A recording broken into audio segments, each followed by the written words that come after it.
Hello viewers, welcome back to another video. Guys, आप देख रहे हैं थर्मोनिक एनीमे एक्सप्लेनेशन। गाइस, लायो में आपके लेकर एक बेहतरीन सी सीरीज जिसका नाम है सोलो लेवलिंग। इसके एक्सप्लेनेशन को तो शुरू करते हैं इसकी कहानी को। एपिसोड 1 जिसकी शुरुआत होती है और हमें दिखाया जाता है कि कैसे 10 साल पहले की घटना है। इस दुनिया में अचानक से ही कुछ पोर्टल ओपन होना शुरू हो गए और इन पोर्टल में कुछ मॉन्स्टर जो कि असली दुनिया में आने लगे। ये सारे जादुई राक्षस थे। इन पर इंसानों द्वारा बनाए गए वेपन्स का असर ही नहीं पड़ रहा था, लेकिन इन मॉन्स्टर का सामना केवल वे लोग ही कर सकते थे जिनकी जादुई शक्ति एवोक हो चुकी थी। वे लोग हंटर्स कहलाते थे और इन्हें इनकी पावर के हिसाब से रैंक में बांटा गया था। ए से लेके एस तक जो सबसे शक्तिशाली था वे एस रैंक के हंटर्स थे, वहीं जो सबसे ज्यादा कमजोर वह ई रैंक का। वहीं एक बार जिसकी जादुई शक्ति जाग जाती थी केवल एक ही बार जागती थी, यानी कि वे लोग अपनी जादुई शक्ति को पुश नहीं कर सकते। हमें दिखाया जाता है 3 साल पहले की कहानी को, जहां पर कुछ हंटर्स एक आइलैंड पर एंट मॉन्स्टर से फाइट कर रहे थे। पर जो एंट मॉन्स्टर थे इन्होंने उनकी बैंड बजा कर रख दी थी क्योंकि सारे हंटर्स की रैंक काफी ज्यादा लो थी।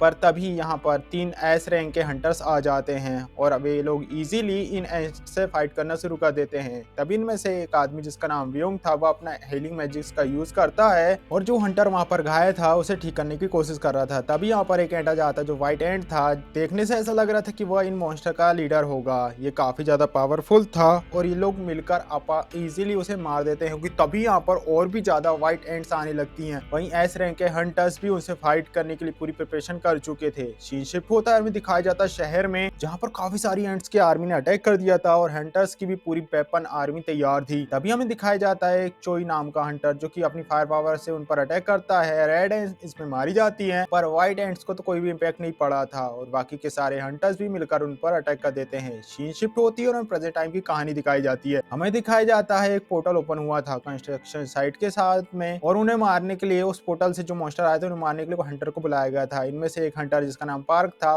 वह अपना काम छोड़ चुका था, पर क्योंकि उसकी वाइफ प्रेग्नेंट थी तो उसे इस मिशन में आना पड़ा क्योंकि मिशन जैसे ही वह कंप्लीट करेगा हंटर्स को काफी अच्छे पैसे मिलते हैं। फिर हमें दिखाया जाता है मेन कैरेक्टर जो कि जिन्यू होता है, जो हमारी कहानी का मेन कैरेक्टर था। सभी लोग इसे काफी अच्छे से बुलाते हैं। वही पार्क उससे पूछता है कि ये कौन है, ये क्या बहुत ज्यादा पावरफुल है, जो कि सभी लोग इसे देखकर काफी ज्यादा खुश हो रहे हैं। तभी एक हंटर जिसका नाम किम था वो उसे बताता है कि दरअसल तुम जैसा समझ रहे हो वैसा बिल्कुल भी नहीं है। ये जो लड़का है ये दुनिया का सबसे कमजोर हंटर है। ये ई रैंक के डेंजन भी घायल होकर वापस आया था हॉस्पिटल में भर्ती होने के लिए। जिनवू सबसे ज्यादा कमजोर हंटर है, पर इसे इस मिशन में बुलाया गया तो हो सकता है कि मिशन काफी ज्यादा आसान हो। और ये बात जानकर सारे लोग जिनवू को देखकर बहुत ज्यादा खुश थे। हालांकि जिनको ने भी ये सब बातें को सुन लिया था और वही जानता था कि सारे लोग जो उसके बारे में बात कर रहे हैं वह क्या कह रहे हैं। तभी जिनवू को एक हंटर मिलती जिसका नाम जोई था। पास्ट में वो उसके साथ मिशन में जा चुका था। जो कि हीलर थी और वह जिनवू को काफी ज्यादा केयर करती थी, वो उसको पसंद करती थी। जिनवू उसे बताता है कि पिछले ई रैंक मिशन में वो अकेला पूरी तरीके से घायल हो चुका था और उनकी टीम में कोई भी हीलर नहीं था और उसके अलावा बाकी सारे लोग हाई रैंक हंटर थे और उन्हें हीलर की जरूरत ही नहीं थी और वह घायल हो गया था। ये बात जानकर थोड़ा सा जो ही निराश होती है। फिर हमें दिखाया जाता है सारे लोग तैयार थे डेंजर में जाने के लिए। तभी हमें दिखाया जाता है एक हंटर जिसका नाम जोंग था, वह इस मिशन का कैप्टन बन जाता है। रीजन ये था कि उसकी रैंक सारे लोगों से कई ज्यादा थी। अब एक एक करके सारे लोग पोर्टल के अंदर जाने लगते हैं। जाने से पहले जिन वो अपना वेपन निकालता है, हम देखते हैं कि उसके पास केवल एक छोटा सा चाकू था क्योंकि वह काफी ज्यादा गरीब था तो उसके पास और भी ज्यादा कॉस्टली हथियार लेने के पैसे नहीं थे। जिनवो भी उस पोर्टल में चला जाता है। वही हमें दिखाया जाता है हंटर एसोसिएशन के प्रेसिडेंट को जिसका नाम गो था। वह गवर्नमेंट के साथ एक मीटिंग को ऑर्गेनाइज किए हुए था। गवर्नमेंट जिसका मानना था कि जो डंजन से मिलने वाले क्रिस्टल है वो उन्हें मिल जाए। मॉन्स्टर को मारने पर कुछ क्रिस्टल्स मिलते हैं जिन्हें मैजिक जेम्स कहा जाता है। और तो और हंटर्स जो कि इनको बेचकर थोड़े पैसे कमाते थे। जिनवो जिसने एक मॉन्स्टर को मार दिया था और उसे एक मैजिक जेम्स भी मिल चुका था, पर तभी अचानक से दूसरा मॉन्स्टर आकर जिनवू पर अटैक कर देता है। जिनवू जो उसे मारने की कोशिश कर रहा था पर उसका चाकू काफी ज्यादा वीक था और वह अचानक से टूट जाता है। वही मॉन्स्टर जिसने जिनवू के अंदर तलवार को घुसा दिया था, पर तभी अचानक से पार्क बीच में आता और उस मॉन्स्टर से जिनवू को बचा लेता है। पर जिनवू जो पूरी तरीके से घायल हो चुका था, जो ही उसके पास जाती है वो कोशिश करती है कि वो उसे हील कर पाए।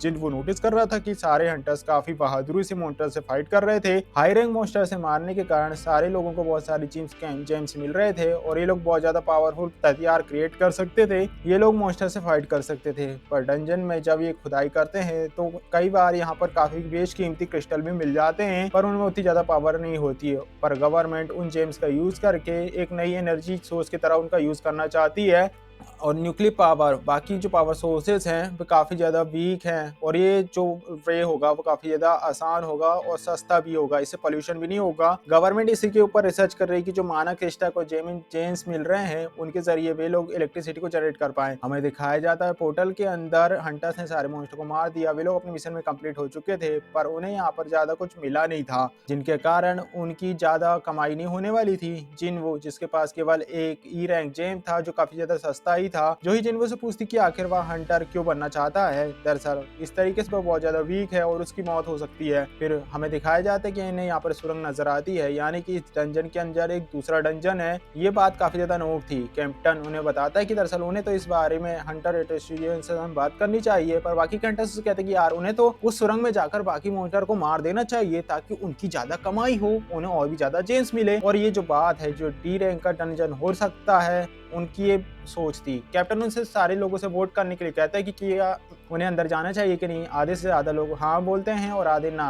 वोट टाई हो चुका था और केवल जिनवू का वोट ही बचा था। जिनवू, जिसके पिता नहीं थे, उसकी फैमिली में केवल वह अकेला था। उसकी माँ जो बीमार थी और उसकी बहन को भी कॉलेज जाना था, इसके लिए उसे बहुत ज्यादा पैसों की जरूरत है, इसलिए जिनवू ये सब काम करता है और वह भी हाँ कह देता है डंजन में जाने के लिए, हंटर एसोसिएशन में भर्ती होने के लिए, क्योंकि इन्हें एक टेस्ट देना पड़ता था।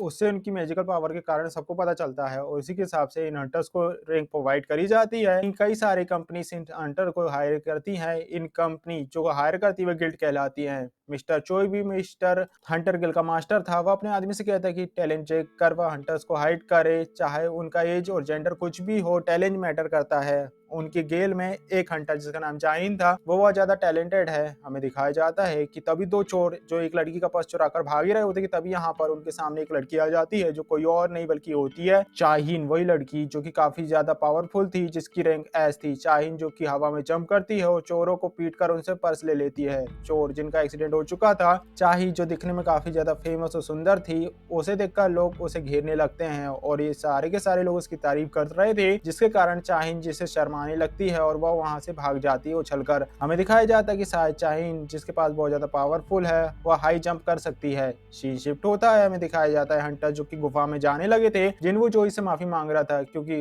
एक उसी के डिसीजन के कारण सब लोगों को इसके अंदर आना पड़ा। जो ही उसके ऊपर काफी ज्यादा गुस्सा करती है, क्योंकि थोड़ी देर पहले उसकी जान वाली थी, पर फिर भी उसने एक और डंजन में जाने के लिए परमिशन दे दी। टीम में अगर कोई हीलर ना हो तो जिनवू, जो कि कभी भी जिंदा नहीं बच पाएगा, वो मारा जाएगा। जिनवू जोई से माफी मांगता है अपने इस डिसीजन के लिए। जोई उससे कहती है कि माफी के लिए बाहर डिनर डेट में भी ले जा सकता है। ये बात जानकर जिनवू थोड़ा सा शर्माने लगता है और हमें दिखाया जाता है ये लोग जब आगे जा रहे थे, इन्हें एक डोर नजर आता है। डोर को खोलकर ये अंदर जाते सुरंग में, तभी जो प्रेसिडेंट गो थे वे नए भर्ती हुए हंटर को बताते कि 10 सालों की बात है। 10 सालों तक भी अभी तक इन्हें पोर्टल्स की ज्यादा जानकारी नहीं हुई है। कोई भी नहीं जानता डंजन में कौन सी घटना घटित हो जाए। हंटर बनना जो कि एक रिस्की काम है, भले ही ये बहुत सारे मिशन को तुम कंप्लीट कर लो कोई भी, पर हमेशा तुम्हें सावधान रहना चाहिए। जिंदा रहने के लिए यही सबसे इंपॉर्टेंट रहेगा कि तुम चौकन्ना रहो। अब दरवाजा खोलकर ये सारे लोग बड़े से कमरे में पहुंच जाते हैं और उसके अंदर उन्हें कई सारे स्टैचू नजर आते हैं। ये सारे सारे स्टैचू बहुत साल पुराने नजर आ रहे थे कमरे के बीच में। तभी ये हम देखते हैं बहुत बड़े स्टैचू को, जो कि एक बड़े से थ्रोन पर बैठा हुआ था। कमरे में इन्हें कोई और मॉन्स्टर नजर नहीं आ रहा था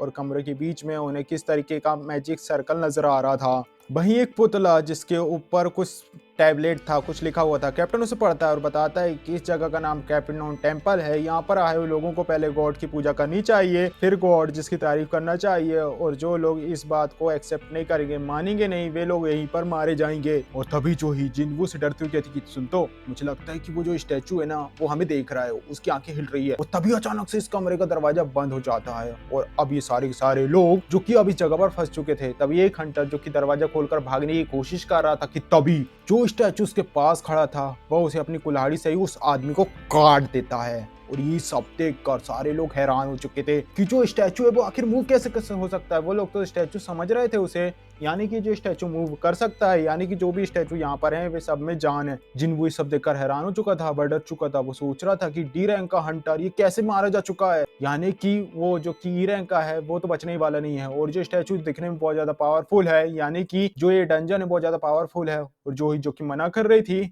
वो सच कह रही थी। तभी जिनवू पीछे मुड़कर एक स्टैचू को देखता है और देख पा रहा था कि वो स्टैचू जिंदा था। जिनवू अपनी पुरानी बातों को याद करता कि कैसे वह पहले वाले रेड विजन में अपनी टीम से अलग हो चुका था उसे एक ही रैंक के मॉन्स्टर ने घायल कर दिया था और वह काफी हफ्तों तक हॉस्पिटल में एडमिट रहा। फिर वह एक भूल भुलैया में जाकर अटक गया और भूख प्यास से उसकी मौत होने वाली थी। लो रैंक डंजन में जाना उसके लिए काफी ज्यादा कठिन है और वो वहीं पर मारा जाता है। वहीं हंटर जिन्हें की मैजिक जेम्स बेचकर बहुत ज्यादा पैसे मिलते हैं, वे उससे काफी स्ट्रॉन्ग वेपन खरीद सकते हैं ताकि वे और भी ज्यादा पावरफुल हो जाएं और उस मॉन्स्टर को मार सकें। लेकिन जिनवू जिसके पास पैसे भी नहीं थे, उसके पास केवल एक चाकू था जो कि टूट चुका है और उसके पास कुछ भी नहीं है। उसके पास जो जूते हैं वह फट भी चुके हैं। ये सारी काम करके भी जिनवू काफी कमाई नहीं कर पाता, लेकिन वह जिंदा बचने के लिए हमेशा ही चौकन्ना रहकर हर चीज को ऑब्जर्व करता है। वो अपने आसपास की चीजों को ऑब्जर्व करके उन्हें समझता है और जो भी उसने एक मॉन्स्टर को मारा था उसने चुपके से उसे मारा था, उसे ऑब्जर्व करके। और तभी हम देखते हैं स्टैचू जिसकी आंख लाल होने लगती है। जिनको कहता है कि सारे लोग नीचे झुको और उसकी आंखों से हम देखते हैं लेजर बीम निकलती है और उस लेजर बीम के कारण एक हंटर की मौत हो जाती है। पर जिनवू जैसे तैसे अपने आप जूही को बचा लेता है और ये सब इंसिडेंट से सब लोग डर चुके थे। जिनवू सोच रहा था कि ये सब आखिर हो क्या रहा है, यहाँ से बाहर जाने का तो कोई ना कोई रास्ता होना चाहिए, यानी कि यहाँ पर अब कहीं उनकी मौत ना हो जाए। और इसी सस्पेंस के साथ इस एपिसोड की यहाँ पर समाप्ति हो जाती है। आई होप गाइस ये एपिसोड आपको अच्छा लगा हो। गाइस ये न्यू एनीमे है और इसका पूरा मांगा पहले ही आ चुका है, जिसे मैं बहुत जल्द एक्सप्लेन करने वाला हूँ मेरे नए चैनल पे, जिसमें मैं मांगा को एक्सप्लेन करूंगा। करने के लिए मैंने अलग चैनल बनाया है, उसका लिंक आपको डिस्क्रिप्शन में मिल जाएगा। अगर आप मांगा को चैप्टर वाइज देखना चाहते हो तो उसमें भी आप देख सकते हो। सो गाइस आई होप मिलते हैं इसके नेक्स्ट एपिसोड में। ये एपिसोड आपको अच्छा लगा हो।